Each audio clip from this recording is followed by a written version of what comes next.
సీఎంపై దాడి వెనుక కుట్ర కూడా ఉందని దానిపై ఈసీకి ఫిర్యాదు చేశామని సజ్జల పేర్కొన్నారు.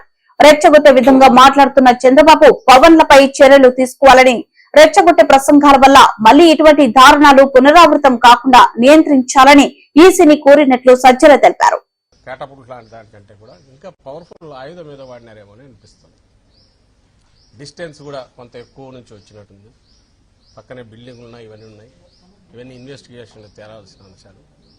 ఎవరో షార్ప్ షూటర్ అయి ఉండాలి, గురి తప్పకుండా కొట్టగలిగిన వాడై ఉండాలి. ఈయన టక్కున తల తిప్పడం వల్ల ఇటు తగిలినట్టుంది. ఒకవేళ స్ట్రైట్ ఉంటే కన్ను తగిలినచ్చు, లేదా కన్ను తగిలినచ్చు కొంచెం తిప్పుతుంటే.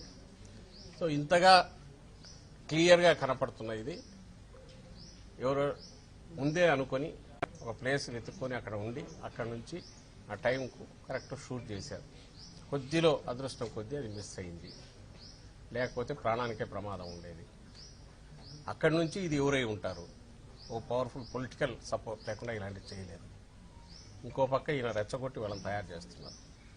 ఇవన్నీ ఈరోజు ఎన్నికల కమిషన్కు నివేదించారు.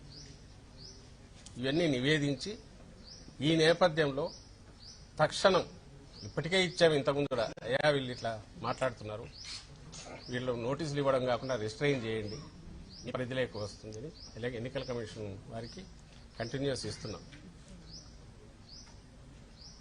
వీళ్ళు నోటీసులు ఇస్తున్నట్టున్నారు, అయినా ఫలితం లేదు. ఈరోజు జరగరాని ఇదే జరిగింది.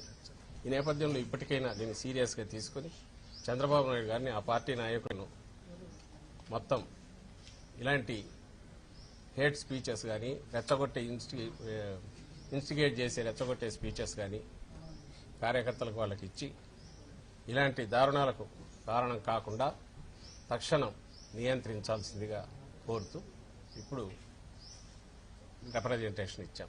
తక్షణం స్పందిస్తామని అన్నారు.